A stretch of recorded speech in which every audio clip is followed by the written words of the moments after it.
Hi, I'm Jenna and I'm 40 years old. I've been through a lot with my in-laws mistreating me like many other women have. But my experience is unique because I found a way to stand up for myself. I want to share my story to help others facing similar struggles. It all began when my husband told me, "I have something important to tell you." "What's wrong, honey? Is everything all right?" "No, I'm scared. I saw my mom and sister do something really bad." "What? What did they do?" "I finally understand. I don't think these women have your best interests at heart, and I'm truly sorry for not believing you before." Micah was talking about all the times when Gladys and Hannah, my mother-in-law and sister-in-law, treated me unfairly. They would ruin my outfits for special events, mess with my food and drinks to embarrass me, and even spread lies about my successful business, all because they resented me for marrying their son and brother. I had complained to Mako about their behavior countless times, but he never took me seriously.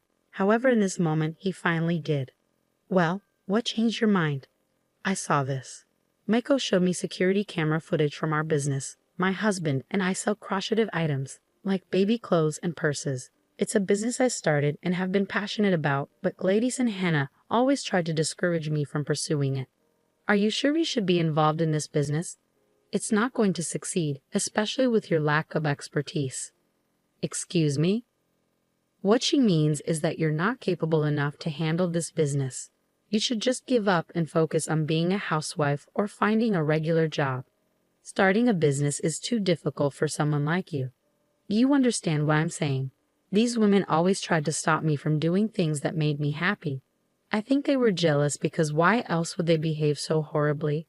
My suspicions about them being mean finally became clear when they tried to embarrass me.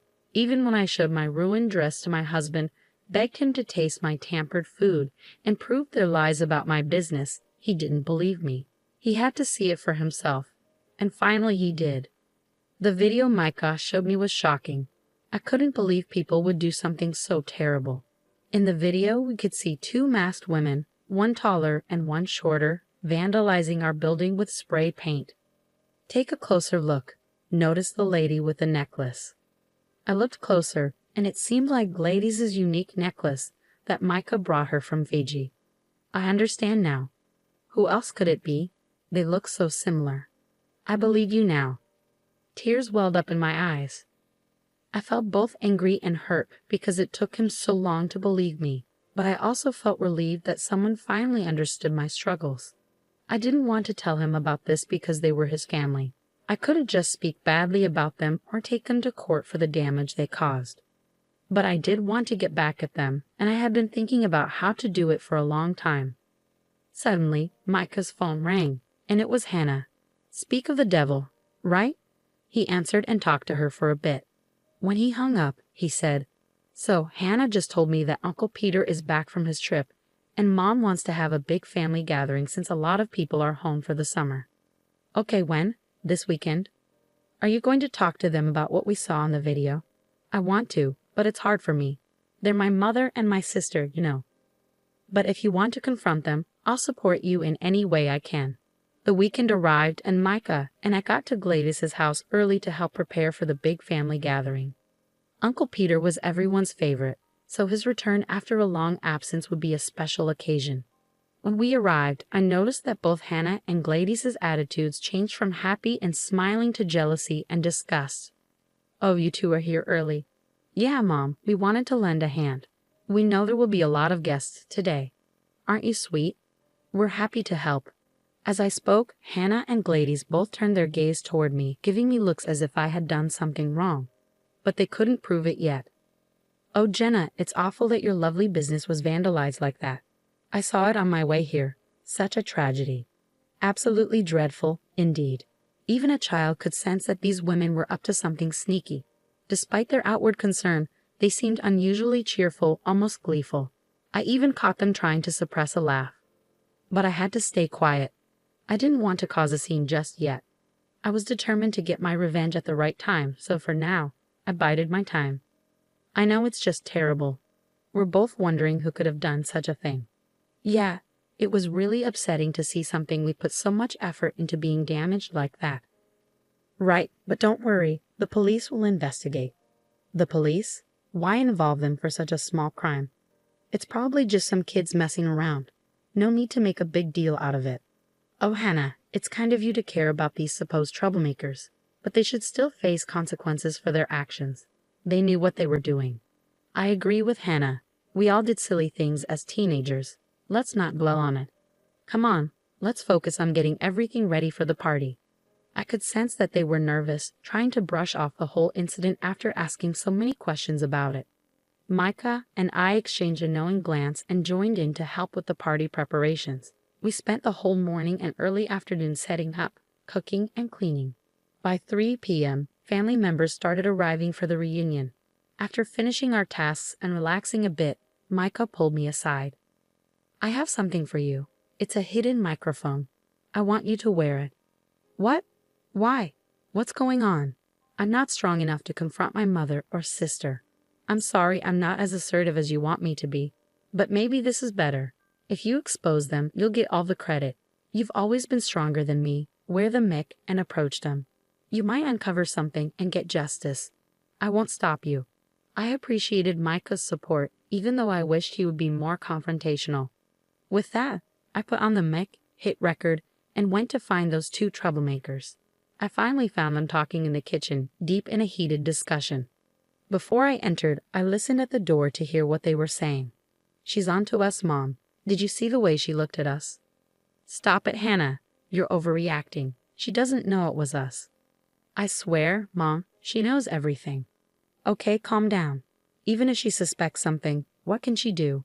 Micah loves us, and she loves Micah. If she did find out, she'd probably tell him. And then Micah would just brush it off, saying she's imagining things. That's what's been working for us so far, hasn't it? What do you mean? Remember when we ruined her dress before her crush at business pitch? Or when we messed with her food and drink? She told Micah about it. There's no way she didn't share her suspicions with him. But because he loves us, he overlooked it. He'll do the same now. I couldn't stand their villainous conversation any longer, so I burst into the room. Even though I'd been recording everything, I was worried the microphone hadn't picked up enough evidence. I needed to get closer to gather more proof against them for my revenge. Hey, you two, Uncle Peter will be here soon. Do you need help with anything else? Jenna, you scared us. Yes, Jenna, I have a weak heart. Don't startle me like that again. Apparently not weak enough. What did you just say? Oh, it's nothing. Just that you seem pretty energetic for someone your age. Energetic? How so? Well, I could have sworn I saw you doing something active recently. Maybe it was a dream, but I remember seeing you in black clothes, wearing a mask. They paused for a moment, catching on to what I was implying. Bingo. Yeah, I think you were up to something quite serious. What exactly are you implying? I think you know exactly what I mean, Gladys said, closing the door for a more private conversation. What are you trying to suggest? Hannah asked.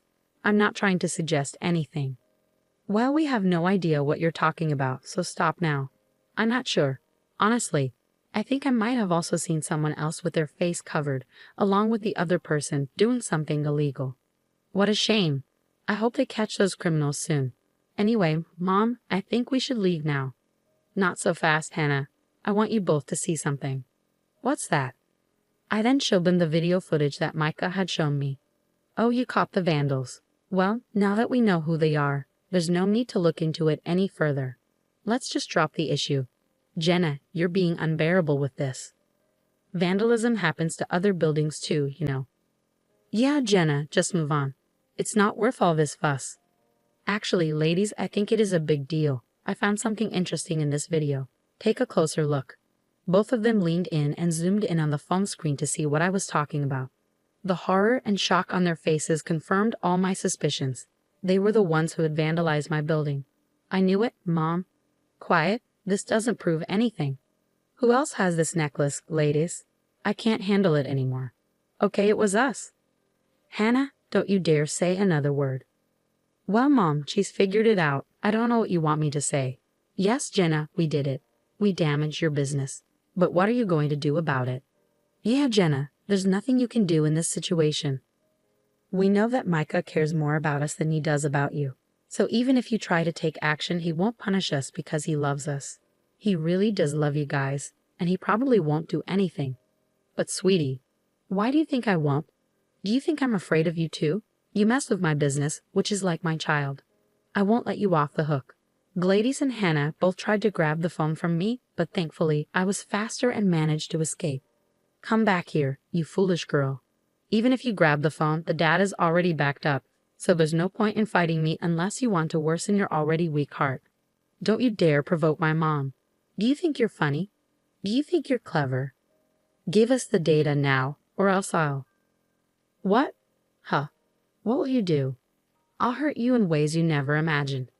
Oh, I'm shaking in my boots. Please don't hurt me. You cheeky little thing. We were running around the kitchen until I finally opened the door. It's a good thing I did because right outside was Micah. Help. Your mom and sister are acting crazy. I came to tell you that Uncle Peter is here. What's happening? I'll tell you what's happening. Your wife is falsely accusing us of damaging her business, and she's threatening us. That's not true. Tell them, Micah. There was silence. Micah looked upset, struggling to speak clearly. I know you're not used to arguing with your mom and sister, or arguing at all for that matter, but I need you to stand up for me, your wife, right now. Please. Still there was silence, and Micah looked dejected. I felt a pang of disappointment. You see, honey, Micah will always side with us, not you. He loves us more. Now that's not fair. I love you all equally. You're all important to me, which makes it tough to decide. Decide what? Why not choose honesty? We both know it. You're the one who showed me the footage. What, Micah? Why would you do that? Because it's my business too, and what you did was wrong. Not just this incident, but all the other times you've hurt my wife. You need to stop, please. We'll forgive you. Speak for yourself. I'm still going to press charges. Not while I'm here. Just then, Uncle Peter, our respected guest of honor, walked in. He seemed happy but also worried because we were all here while everyone else was waiting for the celebrations to start. Oh, Peter, my dear, it's wonderful to see you. You look great. Yes, we'll start the celebrations soon. Let me take you to your special seat. Tell me all about your trip. We're not done with you, Jenna. If you try anything, I promise we'll make sure Micah divorces you. Why do you talk to Micah like he's a child? He's a grown man who can make his own choices. He wouldn't divorce me just because you tell him to, right, honey? You see, he hesitated, dropping his head for the second time in 5 minutes. I really did date a wasp. I stormed off angrily and went to the big dining table where about 30 people were sitting. I sat down, seething but trying to stay calm. Soon after, Micah and Hannah joined me. But I stayed quiet, even though Micah seemed like he wanted to say something. I was too angry at him. Eventually, Gladys and Uncle Peter arrived, and we all celebrated. Despite the uncomfortable fight earlier, the festivities began. While we were eating, my anger boiled inside me, and I couldn't hold it in any longer. Attention, everyone. I have something important to say. There are 2 people here who have always hated me, who tried to make my life miserable. Some of you might already know, but I'll make sure you all understand. I played the recording from our earlier argument for everyone to hear. People gasped and looked shocked at what they were hearing. Hannah and Gladys were frozen in their seats, denying everything and accusing me of lying. The dinner turned chaotic. I yelled at Gladys and Hannah, and they yelled back. The other adults at the table tried to figure out what was happening. Micah, as usual, stayed silent. That is, until he heard sirens, and then everyone went quiet. The police were on their way to the house. What have you done, you wretch? I'll get you. I didn't do anything. I did. I'm the one who called thee. Mom, Hannah, you need to face the consequences for what you've done. I called the police on you, and they have a warrant for your arrest, because I secretly recorded the conversation that Jenna played for everyone. We've all seen how Mom and Hannah treat Jenna, but none of us said anything, especially me. Jenna is my wife, and from now on, I'm standing by her side because she's been proven right. Mom, Hannah, please cooperate. At that moment, the police entered the house and arrested Gladys, who cursed and yelled as she was taken away. Hannah tried to run but was caught by the police. Both women were embarrassed as they were dragged out of the house. They glared at me, calling me names, and at Micah, accusing him of betrayal.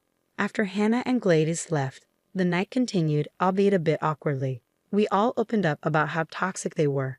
Even Uncle Peter joked that he'd rather be in prison than be around them. We laughed and enjoyed the rest of the family reunion without them. Throughout the night, some family members received calls from a local jail. Knowing it was Hannah and Gladys, some answered and told them they needed to learn a lesson. Others pretended the network was down, and many simply refused to take the calls. Micah and I grew closer after he supported me by calling the police. Hannah and Gladys paid a fine for the damages and are out of jail, but their egos took a hit. When we see them now, they look ashamed and afraid instead of jealous and disgusted, which suits me fine. Revenge has never felt so satisfying.